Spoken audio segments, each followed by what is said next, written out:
everybody, and welcome to Reviews That Don't Matter with Jessica Hitt. My name is Jessica Hitt, and on today's episode, if you've read the title, which of course you have, we're talking spoiler talk, Spider-Man Homecoming. So if you have not seen the film and you plan on it, please do not watch this video until you've gone and see it, which if you didn't go see it opening weekend, who are you? Come on.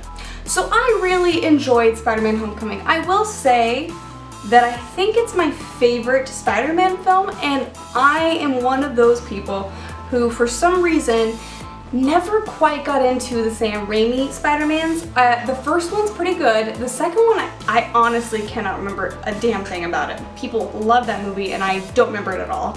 The third movie's a mess. I remember that one quite a bit. And The Amazing Spider-Man, while I thought they were okay, the first one obviously better than the second one, there was a lot of things missing from it, even though I do like Andrew Garfield as Spider-Man. And Tobey Maguire, I don't think really hit the nail on the head for Spider-Man, in my opinion. So I was kind of excited to see Spider-Man go back to Marvel, kind of. I mean, Sony basically just linked the character to Marvel so that way they could make some money off of it, because Marvel just prints money. And if you're a little confused about how Sony and Marvel and Disney all kind of work together, basically Sony gets all of the box office money, which that's a pretty great deal for Sony. Marvel gets to utilize Spider-Man in 5 MCU movies. Not all Spider-Man movies by themselves. I think there's going to be 2 Spider-Mans, and he was in Civil War, he's going to be in Infinity War 1, and possibly Avengers 4. That's kind of what we're thinking. Those are the 5 movies in Tom Holland's contract. Also, Marvel and Disney get all of the merchandising money. So that is why you're seeing a lot of Spider-Man toys right now, a lot of things like that, to where Marvel and Disney can actually make money off of this property. Anyway, with this new deal with Sony, Marvel / Disney has set up, we get a new Spider-Man, Tom Holland, which we saw in Civil War, loved him in Civil War. I really enjoy him as Spider-Man and Peter Parker in these movies. I think he really hits the nail on the head for these. He's got great comedic timing, he's athletically built, he looks like Spider-Man. He also he's 21, he was 20 when he filmed, he's 21 currently. He's the youngest Spider-Man we've ever gotten. We've gotten 27 and 29-year-old Spider-Mans. And he's actually a sophomore. He looks like he could be 14 to 16. And it works. I like seeing a young Spider-Man that's trying to figure out what he's doing with his powers. I like that. I like how awkward he plays the high school feel of it, being like the smartest kid in the school, but still not technically popular, but he still is so likable by all of these people. And you get a really great cast of characters around him, especially in the high school. I mean, obviously you have Tony Stark, who I really enjoyed his part in this movie, because it was small, but it was different from what we've seen, because I feel like he is trying to be fatherly to Peter Parker in this, and it works. It really does. I love the dynamic between Tony Stark and Peter Parker in this movie. I also like the younger Aunt May that we're seeing with Marissa Tomei. Because I never quite understood why they were so old and everything. They were like, Peter's supposed to be in high school, and this is like grandparent age. Like, I did not understand that whatsoever, and I think that Marissa Tomei does a great job. It kind of makes it feel like it's not too long after Uncle, whatever his name is. Oh god, I'm gonna get blasted for not remembering the uncle's name. Anyway, the uncle gets shot and he dies, and obviously, you know, he does that iconic line of Spider-Man. And this is, I think, far enough removed from Uncle Ben's death. I remembered it. Uncle Ben's death, that she's not like crying all the time, or what you would think after, you know, a spouse's death, but you can still see that she has this sort of like anxiety about how she's doing as a parent, because she's not really a parent in this, and also worrying about Peter Parker, and that is shown very clearly. And I like how they don't really make any mentions of Uncle Ben in this. I think that's perfect. I don't need any of that. everyone knows Spider-Man's origin story, and eventually, I'm assuming we will get some of that. We will get a flashback. We will get a mention of Uncle Ben. It would be crazy to think that we wouldn't eventually in the next coming movies that we have with Tom Holland, and eventually, if he resigns his contract, if Sony keeps up with the Marvel and / Disney contract that they've got going on, which I don't see why they wouldn't, because this is printing money for them, which Sony desperately needs. I don't see why we wouldn't see something like that with Uncle Ben. But the kids, they were great. I really, really enjoyed. I really liked his friend Ned Leeds, who I don't know the actor's name. I thought he was really great. A great secondary character, someone that you really want to root for, someone that, like, it builds up to that part in the movie where he is able to grab the webs from him and help Peter, and you're just like, yeah, that totally works. I like what they did with Flash Thompson's character, with Tony Revolori, I believe his name is. It was pretty secretive of what he was playing at the beginning, and I really liked how they made him a version that fit perfect in Spider-Man's world and also the MCU. It felt current, it felt real, it felt like how actual bullying happens these days. And also I like that he was this rich douchebag that wasn't a jock anymore and like super strong. He was very smart, but he was just behind Peter almost the entire time. And that's where the bitterness and the hatred forms from Peter, you know? And then you have Zendaya, who's been in this weird, mysterious role of Michelle, which later on in the movie, she says her nickname is MJ, which is a very tight nod to, of course, Mary Jane Watson, played by Kirsten Dunst in the original trilogy, iconic character, Peter Parker's one true love type thing. I like what they did with that. And you know, Zendaya, she definitely had this, if Spider-Man Homecoming is supposed to have this Breakfast Club, John Hughesy feel to it, she's definitely an Ally Sheedy character.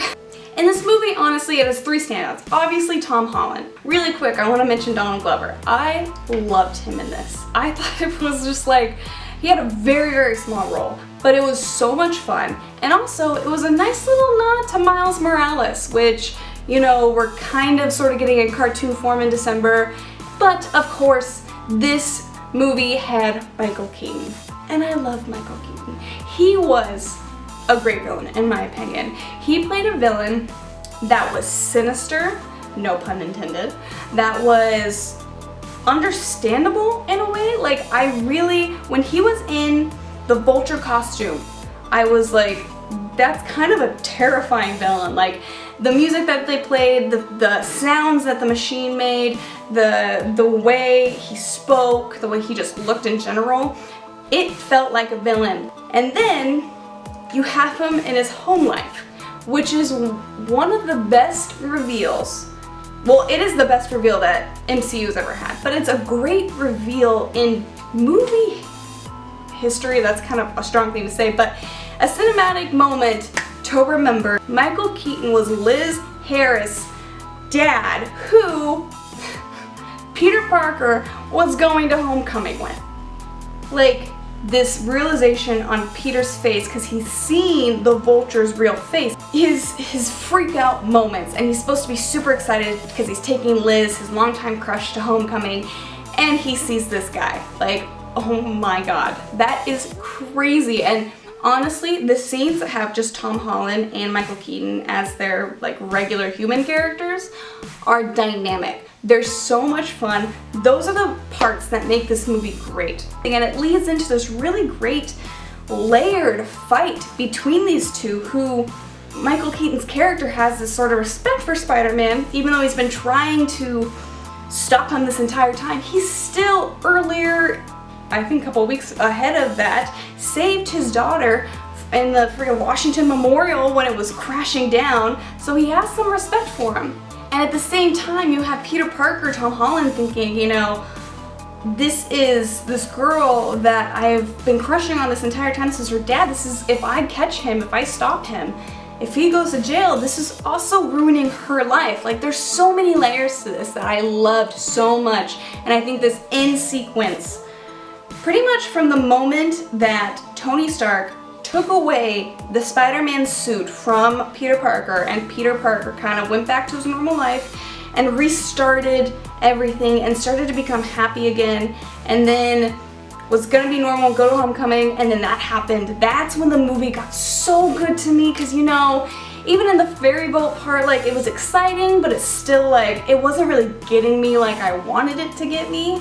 There was some of those jokes that kind of, they really bugged me for some reason, because I just like, I don't know why anybody would think that that was funny, you know? And so it was like, God, why'd they put that in? Like, they should have just cut that out and it would have been better and it would have been smoother, you know? And there was like, oh, you know, one thing I didn't like is his suit. When you were in it and like watching him kind of like look at everything, it felt a little too much like Iron Man. Like they were trying to make it more like him, so eventually it could possibly take the place of Iron Man. I don't know exactly where they're going with the universe, because I mean, Robert Downey Jr. can only play Tony Stark for so long, and Tom Holland's still very young. He has a lot of years to go. So there was that, and at first I really did not like it. And then there was sort of that scene where Peter Parker bonded with Karen, who he named that sort of person that was in his suit. And they kind of did the trials with the webs, and he learned how to use everything. And that kind of won me over a lot, especially, and then there was that end thing where he was about to join the Avengers and he sees the Iron Spider-Man suit, and I'm like, come on, seriously? Now he's basically gonna have an Iron Man suit? Like, he's Spider-Man, he's not Iron Man. Like, please, like, give us a couple movies before you try that. And then let's go on to the end credit scenes, because we should always talk about the end credits when we're talking MCU. The first end credit, which is, you know, after the main titles, I really liked that. I liked how Vulture had this sort of honor to not giving up Peter Parker's name. The Vulture had that respect enough after Peter saved his daughter and then himself. Like, that's pretty good. And also, I would like to see Michael Keaton come back and maybe break out of jail and be in the Sinister Six and still kind of know that it's Peter Parker, but only really care when he's Spider-Man. I like that. And then of course you have the greatest end credit scene of all time, never be topped, because Marvel just decided to raise a big middle finger to us and troll us real hard. And you know what? Even after that, I still waited for the lights to go up, because I'm like, well, maybe there's another one. Because, you know, I got spoiled by Guardians of the Galaxy 2 having like freaking 400 end credit scenes. And let's talk about Captain America really quick. Those PSAs were great. And that line that Hannibal Buress had in the first one where he was like, you know, he is technically a war criminal, but who cares? I really enjoyed that. Because I was like, when I watched the trailers for it and he kind of popped up in one of them, I was like, should schools still be showing that? You think that they'd take those down because, you know, the whole Civil War thing and him kind of being on the run. But no, I forget that schools are lazy and they don't do that. So I really enjoyed that part. And you know, the more I talk about it, the more I want to see this again so I can enjoy it again. I'm a little bit higher on it now than I was even freaking an hour ago. So I really hope you guys go see this. I think they did a great job. I think for the first time ever they did Spider-Man the way Spider-Man should be done. And I know there's tons of people who will lay down their life for the first two Sam Raimi Spider-Mans. And you know what? You do you. I think the first one's really good. Maybe I should rewatch the second one because I just don't remember it at all. I think it's a little forgettable. I know Dr. Octopus or whatever his name is in it.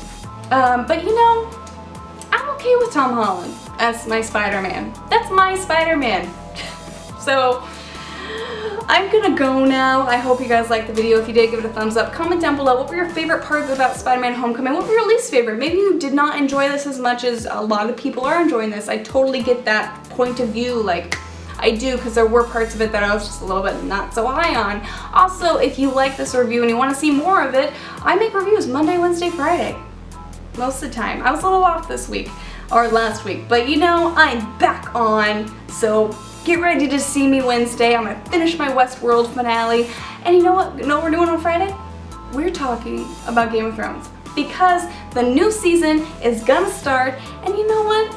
Every Monday, past this Monday right now, I am doing episodic reviews throughout the whole season 7. So I hope you guys will stay for that. subscribe to me, do all of that stuff. Please, I need the subscribers. Okay, bye.